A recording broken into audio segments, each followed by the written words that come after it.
হ্যাঁ, good morning from Mousuni island. বন্ধুরা, তোমাদের অনেক অনেক ভালোবাসা জানিয়ে আরও একটা ভিডিও শুরু করছি। তোমরা দেখছো আমার ইউটিউব চ্যানেল চিরাট বয় ব্লগ। আমি তোমাদের সঙ্গে রয়েছি দেবা। তো চলো আরও একটা ভিডিও শুরু করা যাক।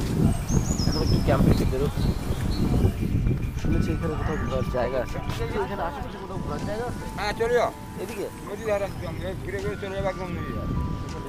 হেঁটে হেঁটে যাওয়া যাবে, কোনো অসুবিধা নেই। যাওয়া যাবে। চলো। কালকে রাত্রেবেলা আমরা এসে এখানে পৌঁছেছি। আমাদের তো আমরা তো স্কুটি নিয়ে এসেছিলাম। কিছুটা পথ আমি চালিয়েছি স্কুটি, কিছুটা পথ দাদা চালিয়েছে। দুজনে মিলে মোটামুটি আমাদের বাড়ি থেকে 190 কিলোমিটারের মতো হবে। আমাদের এখানে পৌঁছতে রাত্রিবেলা 9টা বেজে গেছিল। ক্যাম্প থেকে জাস্ট কিছুটা দূর এসেছি। আর কিছুটা দূর আসার পর একটা জায়গা দেখতে পেলাম। ওইদিকে ওইখানে যাবো। একটা ছোট ঘরও রয়েছে, দেখা যায় ফলটা যখন বাড়ে তখন আমার মনে হয় এটা ডুবে যায় পুরো, কারণ এখানে একটু ভিজে ভিজে মাটি আছে।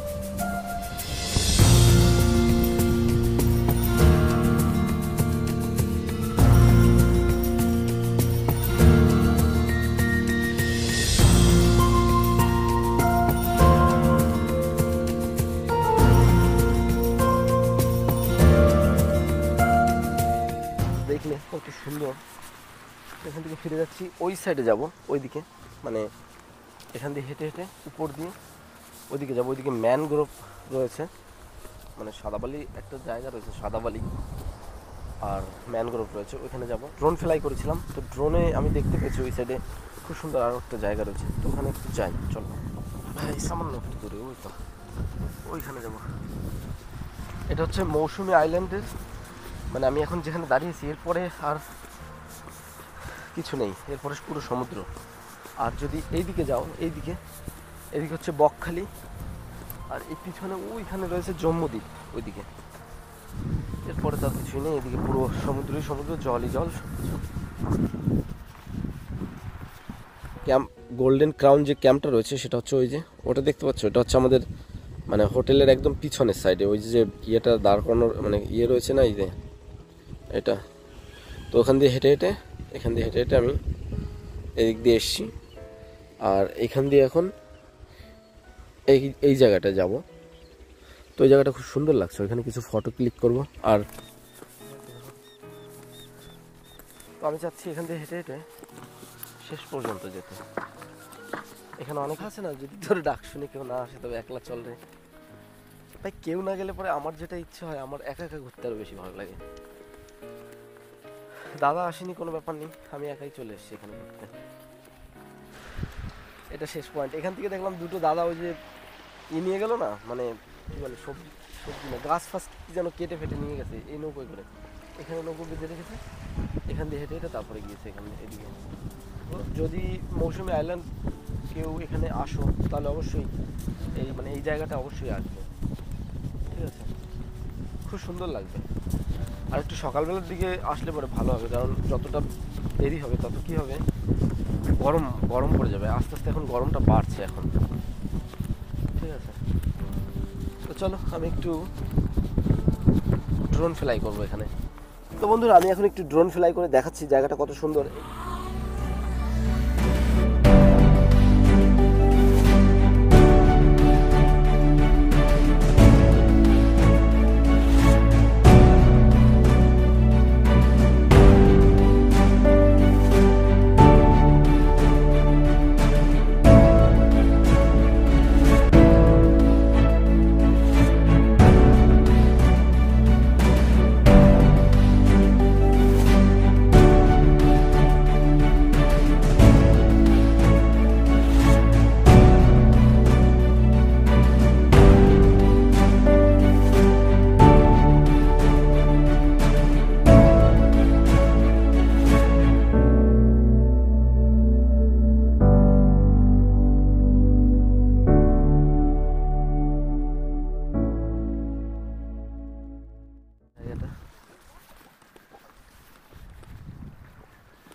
এটা হচ্ছে মাছ ধরা ট্রলার, অনেক বড় একটা ট্রলার। এগুলো ট্রলার বলে কি কি বলে এটাকে, আরে বাপরে, অনেকটাই বড়। আরে মনে হচ্ছে লোহা, এত শক্ত কি করে হয়? আচ্ছা, এটা উপরে ফাইবার লাগানো রয়েছে এখানে, এটা ফাইবার রয়েছে, এই যে হেভি শক্ত, অনেক ড্যামেজ রয়েছে দেখো এখানে, বড়।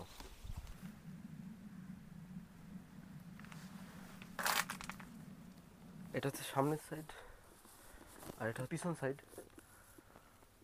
এখানে ইঞ্জিন ছিল, ইঞ্জিন তো খুলে ফেলছে, এখানে এখন কিছুই নেই, সব কিছু মানে এটা মনে নৌকোটার ভিতরে উঠেছিলাম দেখলেই, তো এখান থেকে বের হয়ে গেছি। চলো এখন রুমের দিকে যাই, অনেকটা ঘুরলাম এখানে। তো আর আমি বলবো যারা মৌসুমী আইল্যান্ডে আসবে তারা অবশ্যই এখানে একবার ঘুরে যাবে, একদম নিরিবিলি নির্ঝুম, যারা শান্ত জায়গা পছন্দ করে, সমুদ্রের হাওয়া খেতে খেতে আরামসে বসে থাকবে, তাদের জন্য একদম বেস্ট একটা জায়গা এটা মৌসুমী আইল্যান্ড। অনেকদিন একটা কথা, এখন রুমে যাব, আর আমরা কোথায় মানে কোন ক্যাম্পে রয়েছি, ক্যাম্পটা কেমন সে বিষয়ে অবশ্যই তোমাদের বলবো। আমি এখন রুমে গিয়ে ওর জন্য একটা আলাদা ভিডিও আমি শ্যুট করব, মানে আমরা যে ক্যাম্পে রয়েছি ওই ক্যাম্পটা তোমরা দেখতে পাবে নেক্সট ভিডিওতে। তো চলো রুমে গিয়ে আবার কথা হচ্ছে।